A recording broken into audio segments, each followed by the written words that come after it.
여러분, 일본 역사상 가장 유명한 비유를 아시나요? 울지 않는 두견새를 대하는 세 남자의 태도 말입니다. 오다 노부나가는 울지 않으면 죽여버리겠다고 했습니다. 요즘 말로 하면 성과 안 나오면 바로 해고라는 초강력 극약 처방을 쓰는 CEO와 같죠. 그는 1582년 혼노지에서 배신당해 죽기 직전까지도 어쩔 수 없군, 시비에 미치지 못한다라며 담배를 피우듯 차분하게 죽음을 맞이했습니다. 왜 그는 죽음 앞에서도 당당했을까요? 그는 자신이 닦아놓은 파괴적 혁신이 이미 일본의 중세를 끝냈음을 알고 있었기 때문입니다. 오늘은 노부나가를 중심으로 그가 키운 원숭이 히데요시와 그를 견뎌낸 인내의 화신 이에야스 사이의 기막힌 전략 싸움을 20개 세션으로 풀어보겠습니다. 구독과 좋아요 한 번씩 눌러주시면 천하를 가졌던 사나이들의 속마음을 낱낱이 공개해드릴게요. 2번, 아버지의 위패에 향가루를 던진 오와리의 얼간이. 노부나가의 첫 등장은 충격 그 자체였습니다. 장례식 날 단정한 예복 대신 소매를 걷어붙인 괴상한 차림으로 나타나 위패에 향가루를 집어던졌죠. 가신들은 오다 가문은 망했다고 통탄했지만 노부나가는 형식에 찌든 기득권층의 위선을 비웃었습니다. 이건 요즘으로 치면 대기업 상속자가 장례식에서 청바지를 입고 기존 이사들에게 선전포고를 날린 것과 같습니다. 노부나가는 겉모습으로 사람을 판단하는 세상을 향해 나는 너희의 규칙을 따르지 않겠다고 선언한 것이죠. 이 얼간이가 훗날 일본을 통일할 기초를 닦을 줄 누가 알았을까요? 3번, 오케하자마의 기적, 10배의 적을 단숨에 베다. 1560년 2만 5천 명의 대군을 이끌고 온 이마가와 요시모토를 상대로 노부나가는 고작 2천 명으로 맞섭니다. 수치상으로는 게임이 안 되는 싸움이었죠. 하지만 노부나가는 정면 승부 대신 폭풍우를 이용한 기습을 선택합니다. 적장의 목을 따는 순간 노부나가는 전국 구스타가 됩니다. 남들이 병력 숫자만 계산할 때 그는 날씨와 심리 그리고 타이밍을 계산했습니다. 전쟁은 머릿수가 아니라 기세다라는 걸 증명한 셈이죠. 이때부터 전국 일본은 오다 노부나가라는 이름을 공포와 경외심으로 부르기 시작합니다. 4번, 신발을 품은 원숭이, 히데요시의 처세술. 이때 노부나가의 눈에 띈 인물이 바로 하인 출신의 도요토미 히데요시입니다.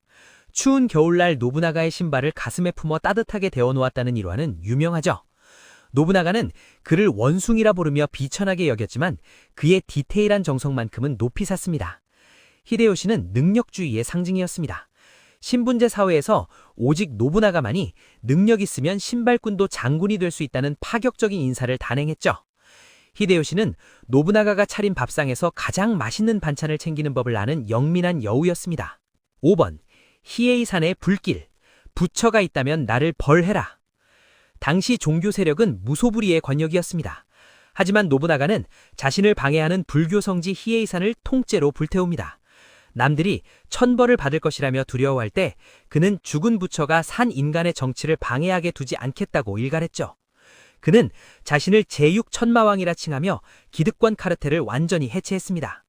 요즘으로 치면 성역으로 여겨지던 부패한 거대 집단을 곤권력으로 완전히 밀어버린 과감한 개혁이었습니다. 6번, 나가시노 전투, 조총 3단 사격의 혁명. 무사들이 수십 년간 닦은 검술이 고작 몇 달 훈련받은 농민병의 총알 한 방에 무너집니다. 노부나가는 장전 시간이 긴 조총의 단점을 보완하기 위해 3단 사격을 고안했죠. 다케다 가문의 최강 기마군단이 총소리 앞에 추풍낙엽처럼 쓰러질 때 시대의 패러다임이 바뀌었습니다. 무용의 시대가 가고 기술의 시대가 왔다는 선언이었죠. 노부나가는 전쟁을 예술이 아닌 공학으로 접근한 최초의 인물이었습니다. 7번, 라쿠이치 라쿠자, 경제의 빗장을 풀다. 노부나가는 라쿠이치 라쿠자를 통해 시장의 독점관과 통행세를 폐지했습니다. 누구나 자유롭게 장사하고 돈을 벌어 대신 나에게는 세금을 내라 라는 실용적인 정책이었죠. 이건 현대의 규제개혁과 자유무역의 선구적인 모델입니다. 성주변으로 돈과 물자가 몰려들자 노부나가는 누구보다 강력한 경제력을 손해줍니다. 군사력의 근본은 경제력이라는 걸 그는 400년 전에 이미 꿰뚫어보고 있었습니다. 8번, 아케치 미츠비데의 배신, 적은 혼노지에 있다. 1582년 노부나가가 천하통일을 목전에 둔 순간 신복 아케치 미츠비데가 반란을 일으킵니다. 미츠비데는 노부나가의 잔혹함과 파격적인 인사에 불안감을 느꼈던 보수주의자였죠. 적은 혼노지에 있다 하는 외침과 함께 시작된 불길 속에서 노부나가는 허무하게 사라집니다. 혁신이 너무 빠르면 팔로워들은 공포를 느낍니다. 노부나가는 시대를 너무 앞서간 리더의 비극적인 최후를 보여주었습니다. 9번, 히데요시의 중구구 대회군, 운명을 바꾼 광속의 복수. 노부나가 전사 소식을 들은 히데요시는 전터에서 200km가 넘는 거리를 단 며칠 만에 달려옵니다. 요즘으로 치면 보병부대가 KTX 속도로 이동한 것과 같죠. 그는 미츠비대를 격파하고 노부나가의 후계자 자리를 꿰찹니다. 슬퍼할 시간에 승기를 잡아라는 것이 히데요시의 전략이었습니다. 그는 노부나가가 차린 밥상을 통째로 가로채는 천재적인 기회주의를 보여주었습니다. 10번, 두견새가 울지 않으면 울게 만들겠다. 협상의 달인 히데요시. 히데요시는 노부나가와 달랐습니다. 그는 적을 죽이기보다 돈과 지위로 매수하는 쪽을 선호했죠. 울지 않으면 달래서 울게 만들겠다는 그의 어록처럼 말입니다. 그는 노부나가가 칼로 억눌렀던 지방 영주들을 화려한 잔치와 금으로 포섭했습니다. 피 한 방울 흘리지 않고 성을 함락시키는 미주제메나 효로제메는 그의 주특기였죠. 그는 전쟁을 정치적 쇼로 승화시킨 마케팅의 대가였습니다. 11번, 이에야스의 인내. 울지 않으면 울 때까지 기다리겠다. 세 번째 주인공 이에야스는 가장 무서운 사람이었습니다. 그는 노부나가 밑에서 아내와 아들을 죽여야 했던 치욕을 견디었고 히데요시 밑에서 자신의 영지를 빼앗기고 척박한 에도, 지금의 도쿄로 쫓겨나는 수모를 참았습니다. 인생은 무거운 짐을 지고 먼 길을 가는 것과 같다는 그의 어록은 인내의 끝을 보여줍니다. 그는 히데요시가 화려하게 꽃 피울 때 조용히 뿌리를 내리며 다음 시대를 준비했습니다. 12. 히데요시 vs 이에야스. 고마키 나카쿠테 전투의 심리전. 노부나가 사후 두 남전은 한판 붙습니다. 결과는 이에야스의 군사적 승리였지만 정치적으로는 히데요시가 웃었습니다. 히데요시는 이에야스에게 자신의 어머니와 여동생을 볼모로 보내며 무릎을 꿇으라고 제안하죠. 이에야스는 실리를 챙기며 고개를 숙였습니다. 지금은 굽히지만 마지막에 웃는 건 나다라는 계산이었습니다. 두 천지의 밀당은 일본 역사를 통틀어 가장 정교한 정치 드라마였습니다. 13번, 서양 문물에 대한 태도. 오다의 호기심 vs 히데요시의 경계. 노부나가는 서양 신부들과 와인을 마시며 지구본을 돌렸습니다. 지구는 넓고 배울 것이 많다는 열린 자세였죠. 하지만 히데요시는 서양 세력이 종교를 앞세워 침략할 것을 우려해 기독교를 탄압하기 시작합니다. 이 차이가 훗날 일본의 쇄국 정책으로 이어지는 단초가 됩니다. 노부나가가 글로벌 스탠다드를 꿈꾸었다면 히데요시는 자신의 권력을 지키기 위한 내셔널리즘을 선택한 것이죠. 14번, 칼 사냥, 신분의 고착화. 히데요시는 농민들이 칼을 가지 못하게 뺏었습니다. 신분 이동의 사다리를 걷어찬 것이죠. 자신은 하인에서 관배까지 올라갔으면서 남들은 그렇게 하지 못하게 막은 것입니다. 이건 현대의 계층 고착화 정책과 비슷합니다. 노부나가가 연 능력주의의 문을 히데요시가 닫아버린 셈이죠. 이 정책 덕분에 일본 사회는 안정되었지만 동시에 역동성을 잃기 시작합니다. 15번, 이에야스의 에도 이주. 버려진 땅에서 제국을 꿈꾸다. 히데요시는 이에야스를 견제하기 위해 그를 에도 근처의 늪지대로 강제 이주시킵니다.